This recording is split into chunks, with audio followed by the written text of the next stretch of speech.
Lucas Bergvall, just 19 years old, already playing like he's been in the Premier League for years, scoring, assisting, and running West Ham's midfield ragged. Cristian Romero, not just defending like a warrior, but pinging passes like he's an NFL quarterback in disguise. Spurs set pieces as well. Fantastic. Suddenly, we're looking like a team that can hurt you from every single dead ball. And defensively, this was one of the most assured Tottenham performances we've seen in a derby for years. And where did it all happen? At the London Stadium, a place that has haunted Spurs for far too long, let's be real. But not this time. Not this time. Not tonight. Or I guess yesterday. I don't know, man. Tottenham didn't just win. We demolished West Ham 3-0 in their own backyard. A clean sheet, 3 goals, and West Ham reduced to 10 men and young players stepping up when it mattered most. The last time that we saw Spurs beat West Ham away from home was in 2019 under Jose Mourinho. And we didn't just scrape by them, we absolutely destroyed them. So, between the 3 goals, the clean sheet, and the 10 men against West Ham, and a couple of stand-up performances, let's get into why this win was such an important win for Spurs and how it all happened. There's a whole lot of things I'm really excited for under Spurs and Thomas Frank, and I'm super hyped to see where Thomas Frank will take Spurs this season. And we need to talk about Cristian Romero, because Cristian Romero is quickly showing why he's the most essential player to Spurs playing out the back right now. But of course, before we dive in, quick reminder, if you're enjoying the Spurs content and videos like this,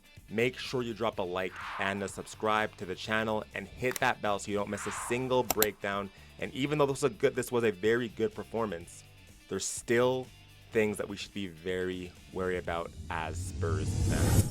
Okay, so let's get into the match recap. Let's be honest here, the first half wasn't exactly a thriller. Spurs were probing, trying to get rhythm, but it never really clicked, and Matisse Tel was leading the line, but if you blinked, you might have missed him. Deadass.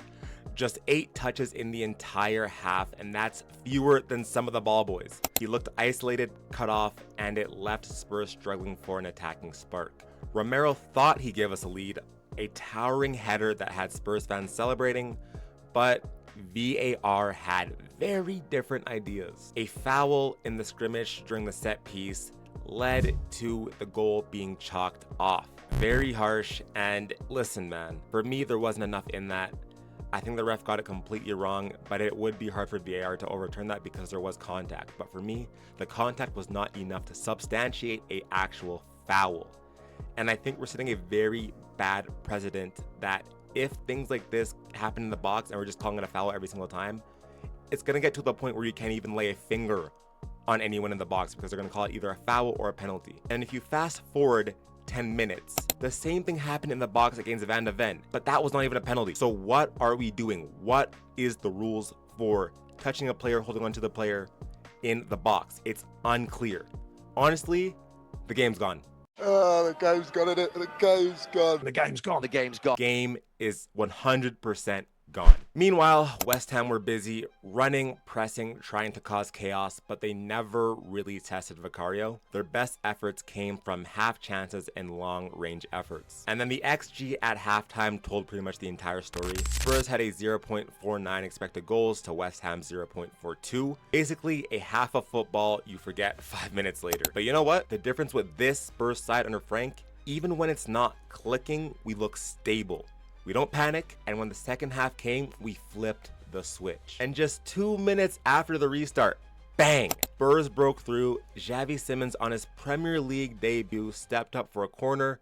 Perfect delivery, whipped in with pace. And who's there? Pape Matar Sarr. Ghosting into space at the back post, free header. Spurs 1, West Ham 0. Now, West Ham's set piece defending, honestly, it was a disaster. That's 6 goals conceded from set pieces already this season. You cannot survive in the Premier League with numbers like that, and Spurs punished them. Then came the real turning point. 54th minute, Thomas Soucek dives in recklessly on Joao Palhinha, studs up straight into the shin, and it wasn't just late, it was completely dangerous. That's going to be a red every single day of the week. And of course, the ref went straight for the red card. No VAR, no nothing, no yellow, straight red, no hesitation. West Ham down to 10 and the atmosphere in the London Stadium collapsed instantly. You could feel the energy just vanish just like that. And honestly, I was loving it. I was loving it. Shit, straight red. Shit, straight red. Oh my days, straight red. Oh my days. And then Spurs, to their credit, smelled blood. Just 3 minutes later, Cristian Romero picked up the ball deep. Instead of playing it safe, he launched this gorgeous line-breaking ball over the top. Lucas Bergvall, remember the name, timed his run perfectly and looped a header over the keeper. And the thing that I love the most about the run that Lucas Bergvall made here is that how many times have we seen James Maddison do this exact run? How many times have we seen James Maddison run from deep midfield areas, catch defense out and run in behind, and then go in for a shot or a goal? We've seen it be done so many times last season for James Maddison. So if Lucas Bergvall could add this to his locker room, add this to his arsenal, he's going to be such a dangerous player. And his off the ball movement, and I'm glazing here, I'm glazing, but his off the ball movement in this game specifically was elite. Lucas Bergvall is such a special player. At just 19, becoming the second youngest Spurs player ever to both score and assist in a Premier League match. And the best part is the way that he celebrated. You could tell this guy knows that he's going to become a star. Then of course the killer blow, the 65th minute, Spurs in control, Bergvall again involved. He danced past a defender, caused chaos in the box, the ball spilled to Mickey Van de Ven, and our center back of all people smashed it home like a striker. Spurs 3, West Ham 0, game over. And then from there, it was pretty much just a training session, exhibition football. Spurs kept possession, West Ham chased shadows, and by the 70th minute, their fans were already heading for the exits. The stadium was damn near empty by the full-time whistle, and it looked more like a training session throughout the entire time after the 70th minute, let's be real. And just some quick match stats for you guys. Final XG for Spurs, 1.92 compared to West Ham's 0.77. And then possession for Spurs, a whopping 62%. And then for shots, Spurs had 12 shots and 7 on target. And then West Ham had just 6 shots and then just 2 on target. And of course, Spurs' second clean sheet in their last 21 London derbies and their third of the season. And Bergvall is the second youngest Spurs player ever to score an assist in a Premier League match. And Kudus attempted 6 dribbles, which is the most on the pitch. I mean, regardless of the red card, numbers don't lie. Spurs were just better. We dominated, and for once, a London derby didn't mean chaos, nerves, or even a last-minute heartbreak. It was just straight up control. Straight, clear, concise control. Okay, let's get real deep here. Pause. Yes, the red card helped. We can admit that. But honestly, Spurs were already turning the screw. The first half ended with us looking sharper, and the second half was a continuation of that. So Souček was just pretty much there to speed up the inevitable. Let's be real. I think even without the red card, Spurs still would have beaten West Ham. Maybe the 3-0 scoreline flattered us for sure, but I think even without the red card, you could kind of see that we were growing into the game. Players like Bergvall, Sarr, Romero becoming a lot more threatening, and even Tell a little bit when he came up to the left wing looked a lot better too. So I think, honestly, the red card was just pretty much speeding up the inevitable of Spurs winning this game. And speaking of players, Xavi Simons, Premier League debut. He wasn't mind-blowing, but the flashes were there for sure. The balance, the feet, the vision, even from the left wing, which isn't his natural spot, you could still see the quality. Put him centrally as a cam or a number 10, and he's going to be a problem for every single defender in the Premier League. There's one instance where Xavi Simons was in the central role and he played a beautiful ball out to the left-hand side, and he was expecting either a left winger or Jet Spence to be there. You could kind of tell when he played that pass, he was like, oh wait, I'm supposed to be there. You know what I mean? So you can see when he's playing centrally, you can kind of see what he's trying to do, and get him in that role and he'll be a threat this season. Then Lucas Bergvall, wow. I mean, wow. He's 19, but the maturity is off the charts. His awareness, his composure, his timing, that header, that assist, the way he glides past players. It reminds me of James Maddison a lot last season. Like I said, that run that he made was carbon paste, carbon copy to to what James Maddison was doing for Spurs last season. So this kid looks like he belongs at this level already, and he proved that last season. But he had a slow start to the season. He had a below average preseason, and now it looks like if they can keep this consistency, it looks like he's going to be another big game changer for Spurs this season. And that midfield battle between Palhinha, Sarr, Bergvall, Bentancur, Gray, we have a lot of good options there, and I'm all for the competition. And then Cristian Romero, my man of the match, my man.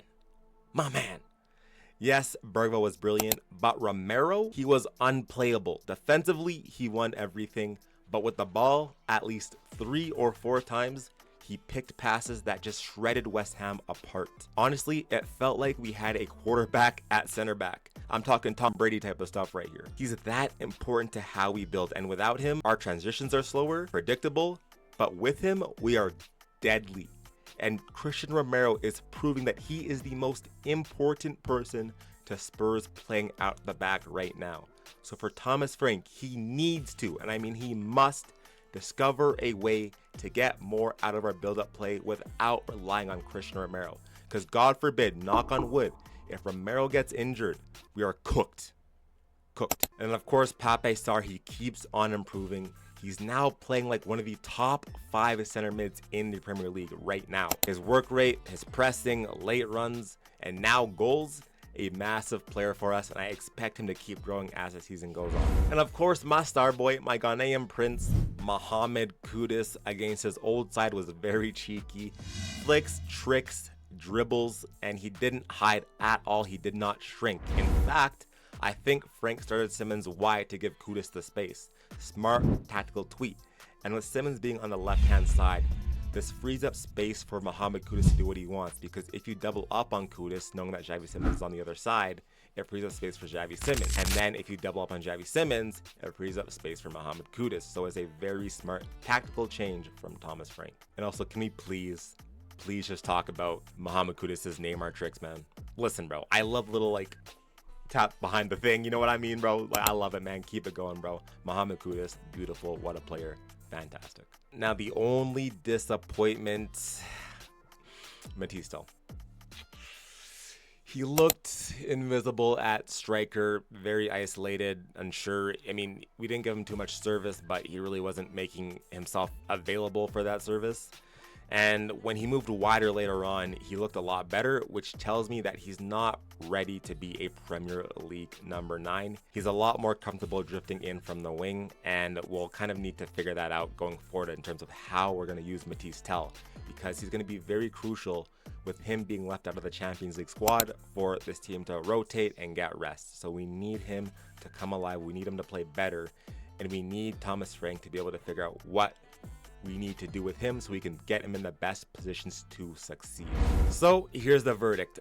Not the greatest performance you'll ever see, but one of the most significant. 3-0 away in a London derby, a clean sheet, young players stepping up, and tactical control from start to finish. Spurs under Thomas Frank have now scored 8 goals and conceded just 1 in their opening 4 games. To me, that's not just luck. That is structure. But let's just be very real just for a second here. This was a great win. 3-0 away at West Ham is something we'd have killed for in recent years, but I'm not sitting here pretending that everything is just perfect. Our build-up play is still way too shaky at times, and when Romero isn't pinging those quarterback type of passes, we look short of ideas. And then Tell went missing for most of the game, and let's be real, the red card completely changed the game. I don't know if he would have won 3-0 if it wasn't for that red card. Maybe it would have been a 1-0 win, or maybe 2-0, but I don't know if it would have been 3, and I don't know if it would have been that dominant of a performance without the red card. But either way, you can't control that, and you have to take it as it is. And this is where I pose the question to you guys. Are Spurs genuinely looking like a complete side under Thomas Frank already? Or are we still papering over some cracks? Do we need a more progressive number 6, or can Palhinha do the job? And be honest, shoot straight. Am I being too pessimistic right now? Am I being too negative? Or is this just the natural progression of a team still betting in new signings like Xavi Simmons, Palhinha, and Kudus? Let me know. Drop your comments in the comments below, because I think that this fan base is kind of split. Some people are already saying that Tottenham is back, top 4 charge, maybe even a title. But for me, until we iron out those build-up problems and find a consistent attacking shape, we're not there just yet. But on a more positive note, we just smashed West Ham in their cup final, so that is always going to be at a 10 out of 10 for me. But anyways, if you enjoyed this breakdown, make sure you smash that like button, subscribe to the channel, and turn on notifications so you don't miss any new videos coming out. And always stay tuned for my live watch alongs on the weekend. I go live for every single Spurs game on the weekend, so stay tuned for those as well. And if you want to learn more about all our signings that we made this summer, go check out my deep dive on the Spurs transfer window, where we discuss the origin stories, previous clubs, and stats, and what they can bring to Tottenham this season. And spoiler alert, I think Xavi Simons will be the most game-changing player that we signed this season. Click the video on screen now. Thank you guys so much, and I'll see you in the next one.